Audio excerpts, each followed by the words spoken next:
नमस्कार बंधुरा आमी काकली आशा करी तोमरा सकलेई खूब भालो आछो। एर आगेर आमी भिडियोते तोमादेरके देखिয়েছি आमी बर्धमाने किसेर जोन्नो एसेछिलाम। तो सेटा निये आमार दुटो भिडियो अलरेडी देওয়া হয়ে গেছে। प्रथमेरटा हलो नबान्न उत्सवेर जोन्नो एसेछिलाम আর আমার ছেলেও এসেছিল বর্ধমানে আর একটা বিশেষ কারণে। সেই বিশেষ কারণটাই আজকে আমি তোমাদের কাছে ভিডিও করে দেখাবো। তো সেটাতে কি আছে সেটাই দেখাবো, তো সঙ্গে থাকো।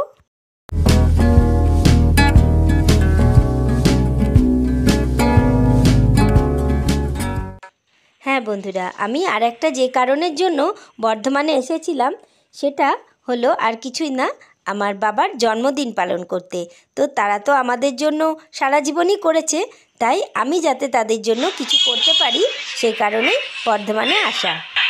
গুরুজনদের যদি একটু খুশি একটু আনন্দ দেওয়া যায় তাহলে সব থেকে বেশি ভালো লাগে, আর তারাও খুশি হয় আর আমাদেরও ভালো লাগে।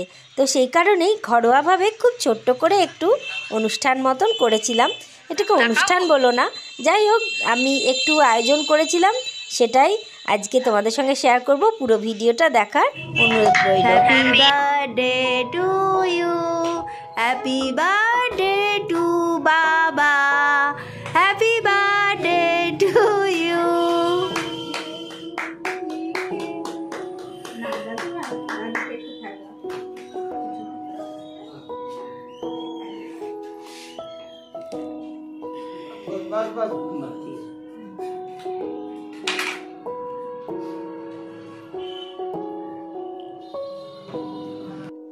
আমার ছেলে এসেছে দাদুর জন্মদিনটা সেলিব্রেট করবে বলে, তাই নিজে হাতে কেক কেটে দেখো দাদুকে খাইয়ে দিল।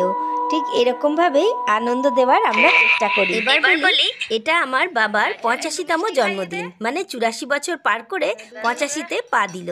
তোমরা সবাই আমার বাবার জন্য শুভকামনা করো যেন এইভাবেই সুস্থভাবে সারা জীবন বাঁচতে পারে। আমার বাবা প্রচণ্ড সৎ, আর সবাইকে সেই সৎ পরামর্শই দেয়, আর এত দয়ালু এত অনেস্ট যে তোমরা সেটা ভাবতেও পারবে না। আমি সেই আদর্শ মেনেই সবসময় চলি, তো যার জন্য হয়তো এই অনেস্ট থাকার জন্যই এত মানুষের আশীর্বাদ এত মানুষের ভালোবাসা পেয়েছে বলেই আজ হয়তো এখনও পর্যন্ত সুস্থভাবে এইভাবেই আমাদের পাশে বাবা আছে।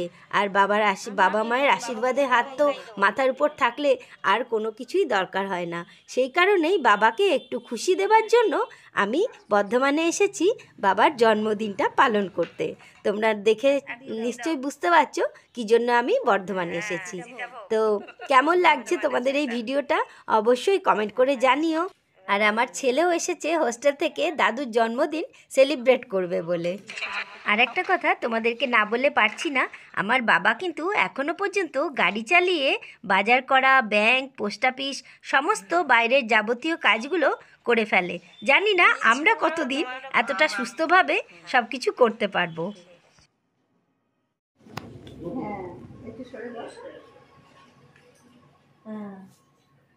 Happy birthday to you.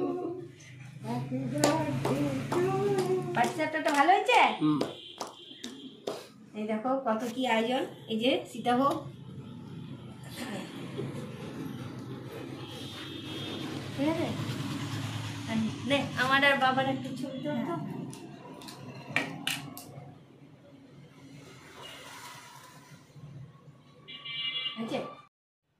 এই ছোট্ট ছোট্ট খুশিগুলোই যেন আমি সারা জীবন আমার বাবা মায়ের জন্য দিতে পারি, আর আমার পক্ষে যতটুকু করা সম্ভব হয় আমি সেটুকুই করি।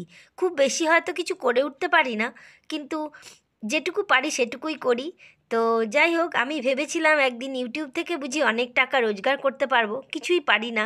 সেই জন্যই বাবার জন্য হয়তো সেরকম কিছু গিফট আমি নিয়ে আসতে পারিনি, কিন্তু যাই হোক বাবা কিন্তু আমাকে সারা জীবনই মাথার উপর হাতটা যেন দিয়ে রাখতে পারে।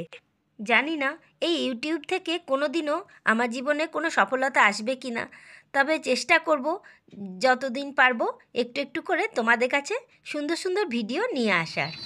দেখো বৃষ্টি পড়ছে, এই শীতের মধ্যে বৃষ্টি শুরু হয়ে গেছে। বলেছিল মৌসুম ভবন থেকে যে বৃষ্টি হবে, তো বৃষ্টি পড়ছে, পুরো ঝমঝম করে বৃষ্টি।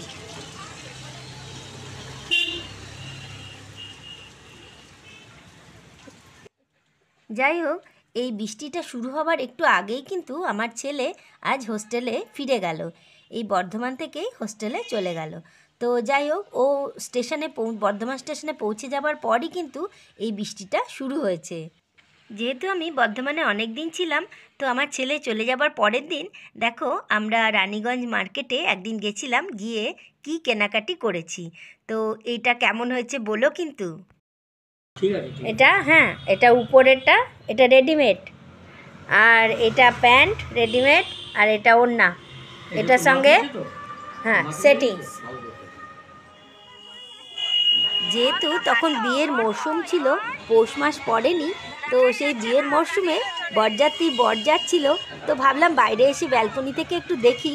তো গাড়ির ভেতরে বরকে তো দেখতেই পেলাম না, শুধু বরযাত্রীদেরই দেখলাম বেশ আনন্দ করতে করতে, নাচ করতে করতে যাচ্ছে। তোমাদের কেমন লাগলো? তো এইবার দেখাই আমার বাবা চললো গাড়ি করে, ও করে আবার কোথায় যাচ্ছে, মাছ আনবে, কলা টলা কিসব আনবে, ওগুলো পাইনি। ঠান্ডাটা বেশ জাঁকিয়ে পড়েছে, তাই আমি আর মা বাবা চলে যাবার পরে এই দুয়ারে দাঁড়িয়ে দাঁড়িয়ে একটু রোদ খাচ্ছিলাম আর মানুষ দেখছিলাম। এখানে কিন্তু লোক দেখতে দেখতে আর গাড়ি দেখতে দেখতে বেশ সুন্দর সময় পেরিয়ে যায়। তোমাদেরও তাই মনে হচ্ছে কি না বলো? আর খুব ব্যস্ততম রাস্তা, আর যখন যেখানে যেতে চাও সব জায়গায় এখান থেকেই কিন্তু টোটো পেয়ে যাওয়া যায়।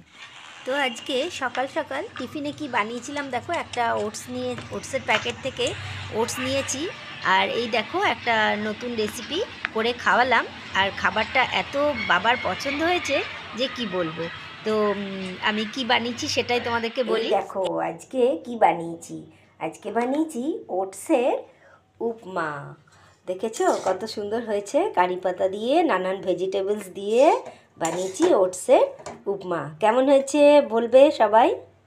এই দুর্দান্ত ব্রেকফাস্ট রেসিপিটা তোমাদের সঙ্গে কিন্তু পরে একদিন শেয়ার করব, তোমরা আমার সেই ভিডিওটা দেখে নিও। আর এদিকে আমি যখন টিফিন বানাচ্ছিলাম তখন মা পুজোটা সেরে নিল। মা সকাল সকালই স্নান করে পুজোটা করে। তো আমি ওদিকে টিফিন বানাচ্ছিলাম আর মা তখন পুজোটা করেছে। দেখো কত ফুল দিয়ে কত সুন্দর করে মা লক্ষ্মীকে আর সব ঠাকুরকে সাজিয়েছে। এত ভালো লাগছিল যে ঠাকুরের কাছে এসে একটু ভিডিও করে নিলাম আর তোমাদের সঙ্গে শেয়ার করলাম কেমন লাগছে এখানে লক্ষ্মী ঠাকুরকে আর সব ঠাকুরকে কত সুন্দর ফুল দিয়ে সাজিয়েছে। সেটা তোমাদের নিশ্চয়ই ভালো লেগেছে, একটু জানিও কেমন লাগলো। আমার বাবার 85তম জন্মদিনের ভিডিওটা তোমাদের কেমন লাগলো অবশ্যই কমেন্ট করে জানিও, আর যদি ভালো লেগে থাকে অবশ্যই একটা লাইক করে দিও, আর আমার পাশে থাকার জন্য আমার চ্যানেলটা সাবস্ক্রাইব করে তার পাশের বেল আইকনটা অবশ্যই প্রেস করে দিও, তাহলে যখনই আমি কোনো ভিডিও আপলোড করব সবার প্রথমে তোমাদের কাছে পৌঁছে যাবে। আর তোমরা সবাই আমার বাবার জন্য অনেক অনেক প্রার্থনা করো যেন বাবা সারা জীবন এইভাবেই সুস্থভাবে বাঁচতে পারে। তো এরপরে আমি পরের দিন বাড়ি ফিরে চলে এলাম বর্ধমান স্টেশন থেকে ট্রেন ধরে সোজা চিত্তরঞ্জন।